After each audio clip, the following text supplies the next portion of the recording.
Everybody, welcome to Ronline Report. Today's guest, you know him so well. He's one of the biggest, best bodybuilders in the IFBB Pro League. Just won the Tampa Pro and punches ticket to the Mr. Olympia contest for the, what will this be, your fourth Olympia? Fifth Olympia? I think fifth, I believe it's fifth. He's losing track.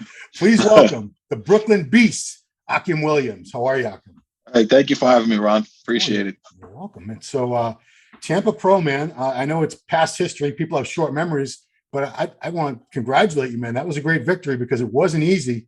You battled a 212 Olympia champion. You know, you had probably, 60 pounds on him, something like that. But he put up a hell of a fight, Kamal El-Gardni. Do you want to say anything nice about Kamal? Because he gave you a good fight. Definitely, man. He's a true champion. He brought a great package to the show and everything like that. And definitely congratulations to him on placing second place. And to all the other competitors that competed in the Tampa Pro, Team Gardner is a great production. So, my hats off to everybody that showed up for that show, man. It was a great, like I said, an amazing show. Everybody brought a great package, and I'm just happy that I got the win that day. Yeah. So, everybody was kind of speculating. They knew you had to qualify somewhere, some show. Mm-hmm. Last year you did it to Puerto Rico Pro. This year's Puerto Rico came and went, and there was no Akim there. So, we're starting to think Chicago, Tampa. He's won both of those before. Which one? And it turned out you returned to the scene of your first pro win in 2016. 6 years ago. Yeah. So did that have anything to do with it? It was like a bit of nostalgia to come back to Tampa? I mean, I've always done well at Team Gardner shows, Tampa Pro, Puerto Rico Pro, Chicago Pro. I've always done really well at their shows. And just winning it in 2016, I feel like it was time for me to actually make an appearance there again. So I picked that show and decided to do it. Now that you say that, I think Tim Gardner shows have been all the shows that you've won. Am I right? Yeah. Yeah. So yeah, good choice, man. But this was not an easy win, particularly because something you didn't let anybody know about until you won. Nobody knew about this car accident, which happened 4 weeks into your prep. Is that correct? About 5 weeks in, 5-6 weeks into the prep, yeah. Yeah. So I don't know if there's like a lawsuit or anything going on, but can you tell us what happened? Because this is crazy. We all get into car accidents, but I don't want to hear what happened to you. There's definitely some medical stuff going on in the process. Me doing the therapy and stuff like that. The insurance companies are paying for that. So as far as lawsuit, somewhat, maybe, I don't know. I can't really speak on it. Okay, no, but can you say what happened? Did you get like T-boned or rear-ended? What happened? Well, I was on the highway on the way to training the client, and there was a guy that I think was on the way to dropping off his sister-in-law to the airport. So he was speeding, and the traffic slowed down, and he couldn't stop in time. So he slammed into me and pushed me into another car. Wow. So I got both rear end and front end damage on my car. Oh, well, his car was like, he hit me so hard that his car was on fire after the hit. Yeah, literally on fire. On fire, yeah. Man, and anybody who knows the law, if you get rear-ended, it's always their fault. Yeah. I mean, even if you like slam on your brakes, they're supposed to be far enough in back of you. But in this case, it sounds like he was definitely speeding and all that. The good thing is, the minute the state troopers came on the scene, because it's a highway accident. He said everything that I said. He just literally said like it was his fault.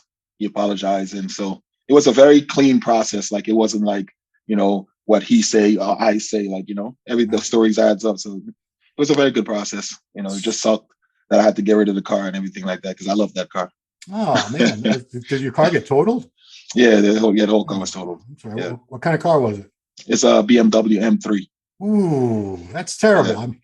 I hate to hear about any car getting hurt, but destroyed. But that one, that's a very nice car. I'm sorry. Yeah, and I put a lot of money into it and everything like that. So it sucked, But more importantly, what happened to you physically? Well, from the accident, my neck, I had some neck problems, neck injury from the whiplash, and also lower back, my spine. My disc actually came out of place. Ooh. So I had to go to therapy and actually have Dr. Ashenoff he's in. Oh God, I'm losing a blank right now. Somewhere in New York or New Jersey would be my guess. He's in New Jersey. He's in Montclair, New Jersey. Okay. I had to go visit him, and he was able to put the disc back into place with one of those machines that he has. Okay. So it took a while. Yeah. Yeah, it took a while for him to a lot of different therapies to get that disc back in. And once it did, the nerves and everything like that, it started to slowly go away. Like I still have some numbness in my toes, but it feels a lot better. Yeah.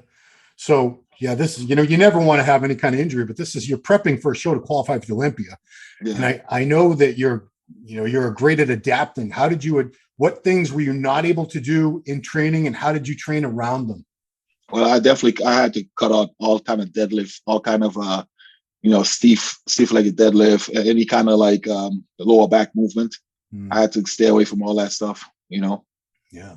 And then eventually, once it started getting a little better, I could still do a little bit of lower back stuff, but deadlifts and stuff like that was out of the question.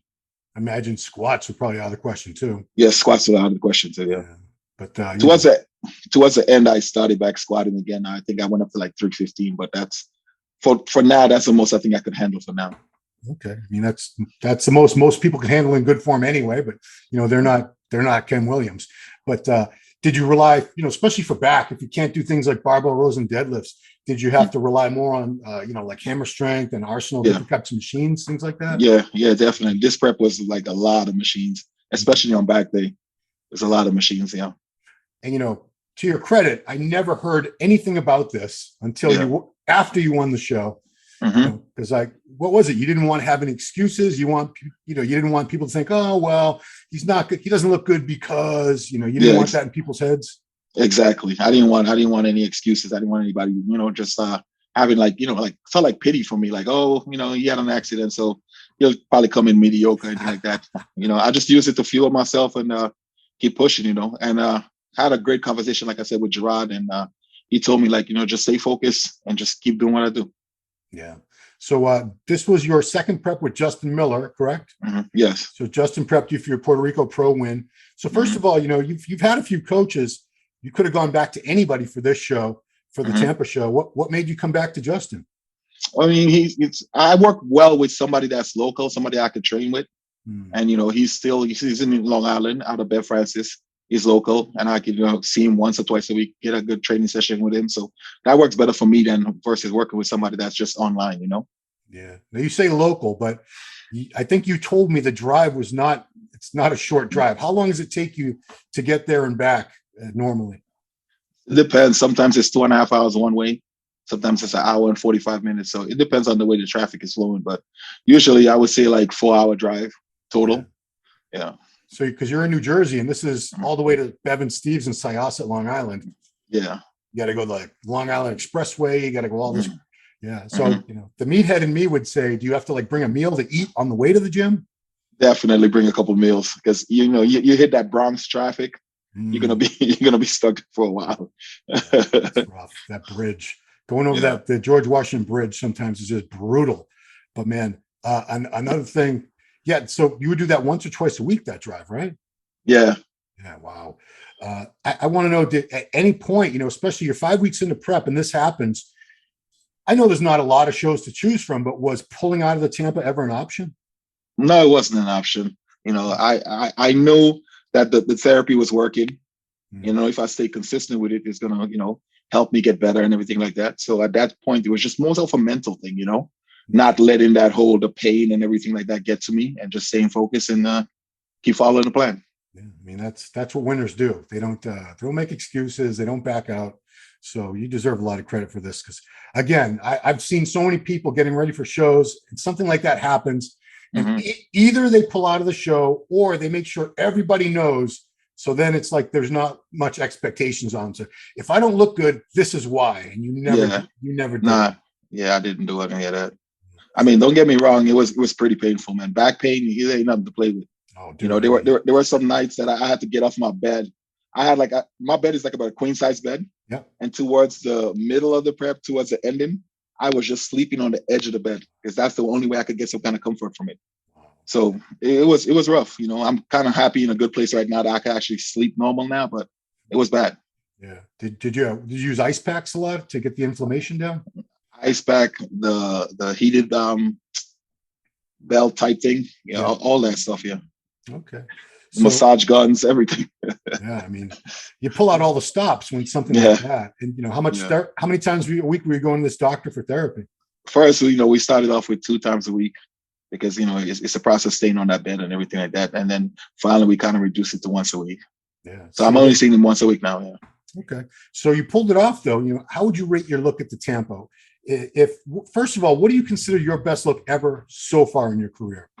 Oh man, I have a few looks that I like. 2019, I think Toronto Pro. I thought I liked that look a lot. The Olympia in 2020, I like that look also. Yep. And also there was a look at the Indy Pro where I battled with Steve Kluko. I love that look also too. So as far as the Tampa Pro look, I thought with what I was going through and everything like that, I thought I did the best I could. Yeah. And I thought I brought a good enough package to win that show. And luckily I did. So, it was a great package. It was a lot of fullness, Yeah.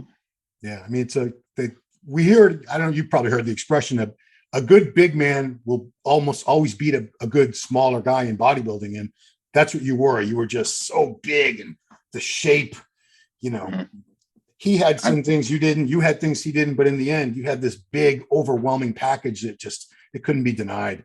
Yeah. And plus for the Tampa Pro, this was the smallest I got in my waist in a long time. Like really? I actually had to take a knife or like a hot nail and cut 2 new holes on my belt. Wow. Because my belt got too big. Actually, this was the smallest I got in my waist. So I was very proud of myself for doing that. And keep all that muscle with a tiny waist. That was awesome. What do you attribute that to? Most people aren't getting their waist smaller. Well, during the prep, I figured, I have to eat so much, eat 6 meals. I replaced one of my meals with a product from Muscle Meds called Lean Meals, which is packed with basically 40 grams of protein, 40 grams of carbs. So it's a complete meal. So I wasn't eating as much as the solid meals. I was using that as a substitute. And I think that really helped me by just keeping my waist tight and bringing in that great package in terms of small waist and keeping the muscle full and everything like that. So I like numbers. I don't know if you even know these numbers. Do you know what you weighed in Tampa? And do you have any idea what your waist measured? As far as Tampa, I was about in the high 250s, almost close to 260. Yeah. And my waist for that show probably was like 29, 30 inches. Yeah. That's a men's physique waist, Akim. With another 100 pounds of muscle. Jeez. Wow. Yeah. So that's what I want to talk to about next is, you've been with Muscle Meds for how long now? Man, I kind of stopped counting. So I would say about like 6-7 years, give or take. Okay. On and off. Yeah. Okay. So almost half the time the company's been around. I know we talked, Gerard and I talked, because MHP just had their 25th anniversary. And very, very soon Muscle Meds is having their 15th anniversary.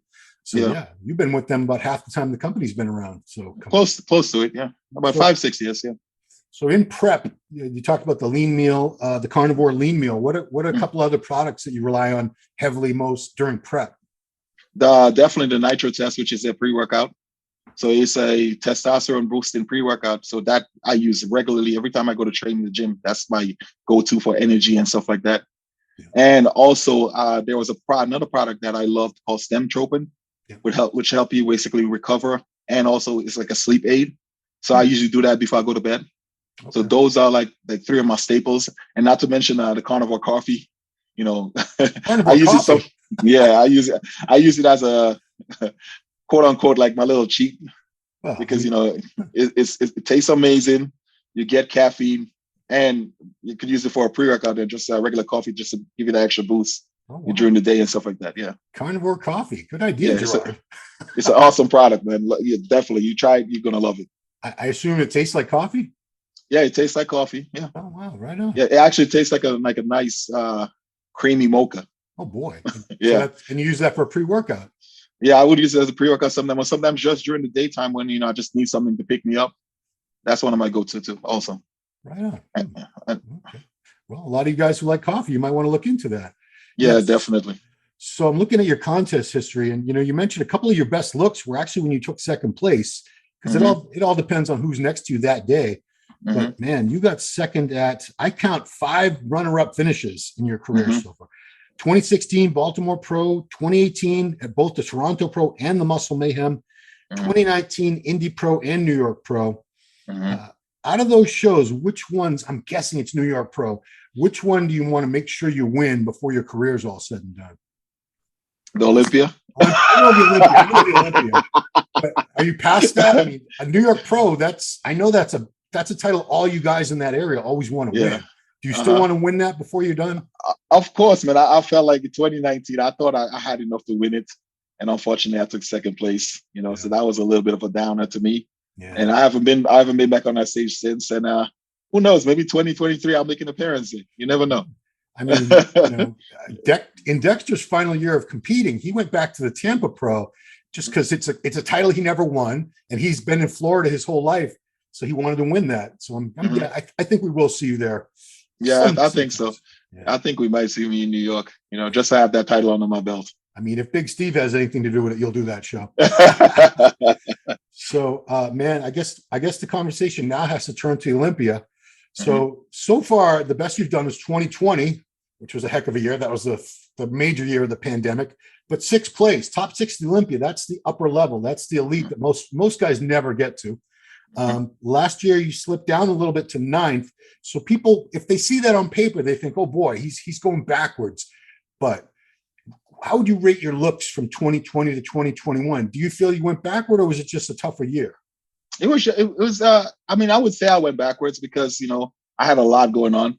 I had a lot of transitions to make in terms of I wasn't working with the same person I worked with in terms of my life, losing people and stuff like that. So there's a lot going on. There's a lot like a lot of people don't know behind the scenes, and I'm a lot of person that I don't put my personal life out there. But I still showed up at Olympia. I still think, even though I went backwards a little bit, but I still thought I brought a great package enough to place top 10. And not many guys could say they placed top 10. So, it wasn't a losing season in my book, Yeah. So you bring up an interesting point before you go on, is that people don't realize, they see you guys and they think, oh, nothing bothers them. Everything goes perfectly for them. It's just train, eat, sleep, repeat. And, they don't have personal lives. But it's not true. You're a human being. You have friends, family, relationships, different things that can alter and affect everything, your off season, your prep, whatever. I mean, do you run into it a lot of times where people don't realize that, you're a human being with a personal life like everybody else, and that can have an impact on your bodybuilding career? Of course, it's like anybody else, any person that plays some kind of sport or anything like that, personal life plays a very big deal in, your production of what you can do and what you're capable of doing, Yeah. So like I said, I'm just the kind of person that don't really try to put it out there. I try to focus on the good things and try to focus on like what I'm getting paid to do, which is bodybuilding. I don't want to, Right. But So we have about 4 months to go before the Olympia now. Is that right? Yeah, December. So what is the game plan? What are you and Justin? Did you take a little break from training and the diet for a little while and reset? Or tell me what's going on between Tampa and the Olympia.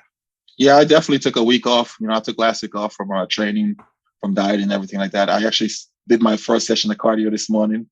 God, it was brutal. The body changes so fast, man.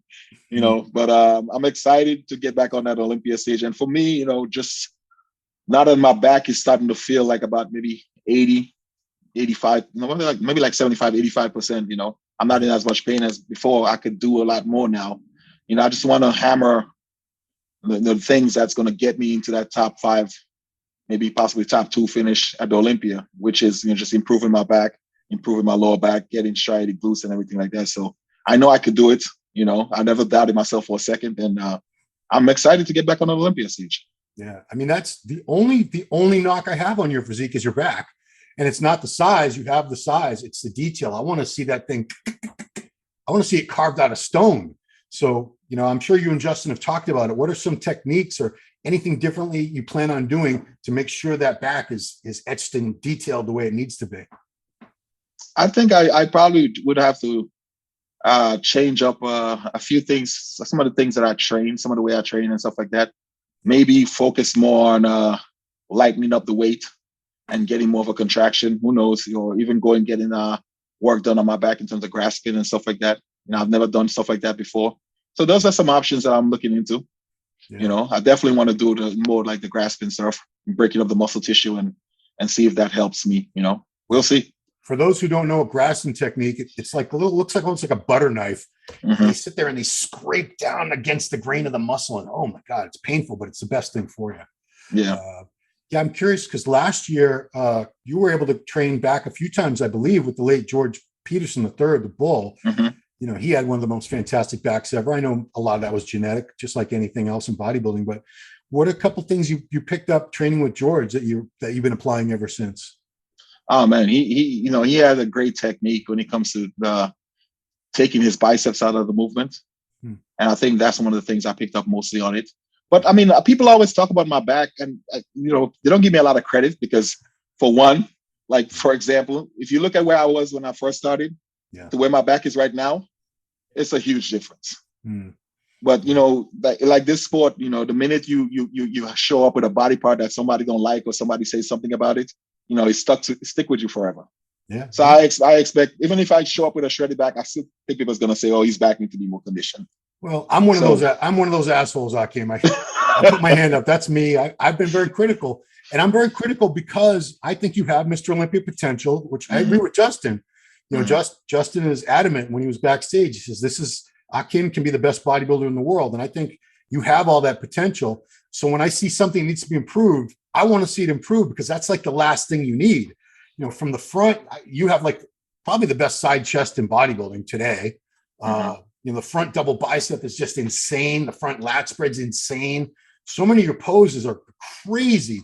So I want to see the back poses be just as impressive. And when that happens, a lot of people are going to be in trouble. So that's why if I come across as a jerk, and I probably do sometimes, but it's because I'm a fan of bodybuilding. I'm a fan of you and the other top guys. And I want to see everybody at their best battling it out. I want it to be like a nail biter at the Olympia. I want it to be like, oh my God, I don't know what the judges are going to do. So, I mean, I understand. And I've seen, I'm not going to name names, but I've seen a few pros and they're not a shoppers from like behind, like they had no separation in the hamstrings or anything like that. But I don't hear anybody saying anything, but the minute I get on stage, I'm like publicly enemy number one. Oh, look at his back. But it is what it is, man. And you can't please everybody, and I got thick skin, so I don't let that affect me, And that's, you got to be these days, especially because YouTube comments, Instagram comments are brutal, but YouTube comments are the worst. I don't know why. People are like have the biggest balls on YouTube to slam bodybuilders and anybody else. So yeah, that's why, because I know your potential. I know how good you are, and I think you can be even better. And when you are, you're just going to be, crushing people. And it's to your credit because this is the Olympia is getting a lot more talent lately. So if you're able to get top 6 or better this year, I think that's crazy impressive. Because man, we have all these new guys. We got Nick, we got Hunter, we got this Andrew Jack guy that was insane what we just saw this past weekend. And Blessing, it's the talent pool gets better and better all the time. So for someone like yourself who's established to stay at the top, if you're able to do that, props to you. It is not easy. Yeah. So you have, 20 weeks out at this point? 18? I think it's about 18, 17 weeks out now. Okay. So are you going to keep your body weight down so the prep won't need to be like a full 16 weeks? Yeah, definitely. Yeah. Cool. I'm not planning on getting too heavy. And like I said, I just started back cardio this morning. I got a guest posting. Shout out to Dwayne from Diamond Gym. So I got a guest post with him this coming weekend at the Jersey State. So I'm looking forward to that. Yeah. Dwayne McDaniels. Yes. Diamond Gym, Maplewood. Yeah, because that was the gym for years and years. So many pros came out of that place. That's pretty much it, man. Because the last thing I want to ask you is, having a good sponsor like Muscle Meds, how important is that to have people in your corner like that? I know you have a whole team of people around you, but how important is it to have Gerard himself, a former excellent bodybuilder himself, in your corner when you're going up against the best in the world like you are? Oh man, it's been awesome. Me and Gerard, we have a very, very great relationship. I couldn't be doing this without his help and without his company's help and everybody around him, his team and everything like that. So Gerard Dente, thank you so much for the support. I couldn't have done this without you. And the whole time I was in Tampa, he was checking up on me, texting me, making sure I was good. He's an awesome guy, awesome boss, company leadership, everything like that. I couldn't say nothing but great amazing things about Gerard, and I wish him continued success. And I will do whatever I can to just keep supporting the company and keep Muscle Meds and also the other company, MHB, at the top. Yeah. Yeah. You've been doing a fantastic job repping the company. You always have the clothing on, everything. So yeah. So I guess that's it. So we're going to be seeing you next on Stage of Olympia. You're all qualified and all that. That's good. That stress is gone. There's a bunch of guys still trying to get their qualifications. They're going to be going up to up down to the wire, trying to get points and this and that. But you're in a great spot right now. So you're looking at improving on 2020's sixth place, which is phenomenal.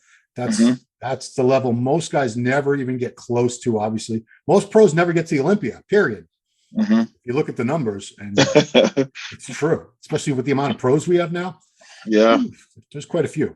So,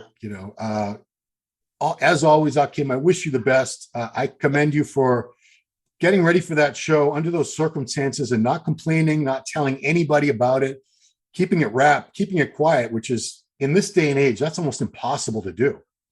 I'm surprised no one said, hey, I saw Akim at the gym and he can't do this or that anymore. I think he hurt his back. But you were able to keep it under wraps. I don't know how. Just by, don't, not everything that happens in your life, you got to put it out there on social media, man. True. Yeah, a lot of people need to hear that. Say that again. But you don't have to put everything out there, guys. You don't. Like even Tampa Pro, a lot of people didn't know I was doing Tampa Pro. I didn't. Exactly. You didn't. I just showed up. I didn't see one picture because everyone, like Steve Bleckman's like, where's Akim gonna? I said, I have no idea. He hasn't said anything. I follow you, and I'm like reading the captions, like, nope, doesn't say I'm X weeks out. Doesn't say anything about Tampa, Chicago, nothing. I didn't know when the heck you were going to pop up and compete, but that's what you did in Puerto Rico. Puerto Rico last year was kind of a last minute thing, wasn't it? Yeah. It's funny because Justin keep asking me like, hey, can we post something? And I keep telling him no. And then eventually he got on board and he's just like, I understand and I support you in terms of just going under the radar. I think it's a good move. So yeah, and that's got to be hard for Justin because he gets so passionate, enthusiastic about how good his clients are looking. It must be hard for him. He loves to share, the progress pictures, especially when someone's looking crazy. But yeah, good job keeping Justin quiet on that. Oh man. All right. So we will see you on stage next in Las Vegas at the Mr. Olympia. That's where you belong, Akim, on that Mr. Olympia stage. And it's going to be the best in the world. And you're going to be going for the number one spot. You don't train for second place, do you? Hell no. So, I wish you the very best of luck in the following. We got 4 months to play with here, but 4 months goes by like that in bodybuilding. It's not a long time. So, wish you the very best, Akim. Thank you so much, Rob. Thank you. Appreciate it. All right, everybody. Thanks for watching. Akim Williams, Muscle Meds athlete, going for the Mr. Olympia title. Just picked up his third pro win at the Tampa Pro, and he's in a great position. So, follow him along at Akim Beast, BK Beast. It's a long one on Instagram. Akim BK Beast at IG.com. I mean, just type in BK Beast and everybody can just see me on there. I just type in Akim and it comes up like that. Yeah. Oh, that's cool. Yeah. So that's it. Thank you so much, Akim. Appreciate you taking the time. And everybody, please subscribe to the channel, like the video, share, leave some comments below, whether they're good or bad. We love all kinds of feedback. And thanks for watching Ronline Report with Akim the Beast Williams. See you next time. Eating like a bodybuilder is not cheap. I mean, have you seen the recent cost of steaks lately? Thankfully, I'm able to get all my meals in and hit my macros for just a fraction of the price with Carnivore Lean Meal, Muscle Med's newest innovative whole food meal replacement. Compare Carnivore Lean Meal to a typical bodybuilding meal. Carnivore Lean Meal stacks up in protein and carbs with none of the fat, but a carnivore shake is only about $3 per meal. Get my 6 meal in. This is what I use right here. This is meal number 6. It's my Carnivore Lean Meal. It's a combination of carbs combined with protein.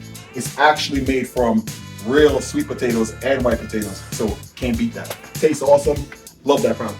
And to top it all off, guys, it's lactose free and sugar free. Stop overpaying for your meals and eat clean with Carnivore Lean Meal. It's better than any meal you can cook yourself at a fraction of the price.